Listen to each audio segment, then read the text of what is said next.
৫% যারা ঘাস আমার তার ২%ই চোরে কেটে নিয়ে গেছে। এই ঘাস চাষ করে কি হবে আমার? আসসালামু আলাইকুম, আমি সাইদ।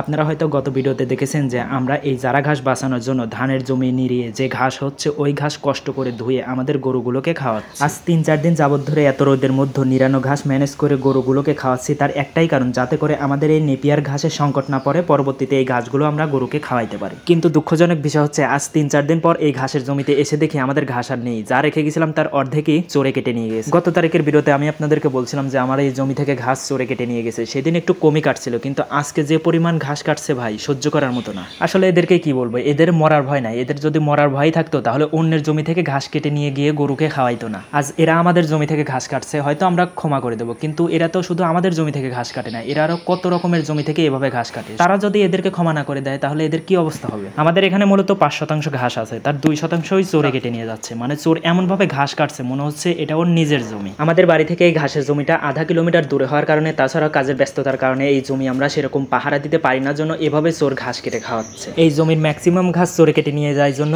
এর আগে আমরা এই জমির ঘাস সেরকম যত্নও করি না। এই ভিডিও থেকে ছোট খামারিদের একটা শিক্ষামূলক বিষয় হচ্ছে ভাই, দূরের জমিতে কখনো ঘাস চাষ করবেন না। আপনি হয়তো বলতে পারেন ভাই আমাদের এলাকায় চোর নাই। ভাই চোর তো আমাদের এলাকায়ও নাই। আপনি একটা কথা মাথায় রাখবেন যে ঘাস কাটা চোরের অভাব হয় না। দূরের জমিতে ঘাস চাষ করা যায় যদি আপনি রেগুলার এই জমিটা পাহারা দিতে পারেন। ভাই আমরা অনেক কাজে ব্যস্ত থাকি, এই জন্য এই ঘাসের জমিতে আমাদের সেরকম আশা হয় না। যদি আপনারা চাষ করতে চান তাহলে পাহারা দেওয়ার চেষ্টা করবেন। আর আমি মনে করি আপনি একজন খামারি মানুষ, এই ঘাস পাহারা দেওয়ার সময়টা আপনি একটু কমই পাবেন। এই জন্য আমি বলবো আপনার খামারের আশপাশ দিয়ে ঘাসের জমি করেন, দূরে কোনো জায়গায় ঘাসের জমি করার চেষ্টা করবেন না। তো আমাদের বাড়িতে গরুর জন্য পর্যাপ্ত পরিমাণ ঘাসের ব্যবস্থা আছে, তারপর আমরা এই ঘাস কাটতে চলে আসছি, কারণ এক মুহূর্তের জন্য এই ঘাস আর এই জমিতে রাখবো না। তো আমি নতুন অবস্থায় আপনারা যে পরিমাণ আমার ভালোবাসা দিচ্ছেন, আমি সত্যি অনেক কৃতজ্ঞ। এত তাড়াতাড়ি আপনাদের মনের মধ্যে জায়গা করে নিতে পারবো কখনো আমি ভাবিনি। তো আমি বলবো শুধু আমাকে না, এরকম যারা কন্টেন্ট বানায় সবাইকে আপনারা সাপোর্ট করেন, কারণ খামারি হওয়ার স্বপ্নটা একটা মানুষকে ঘুমাইতে দেয় না, সেটা আমি বুঝি। তো সবাই ভালো থাকবেন। আসসালামু আলাইকুম।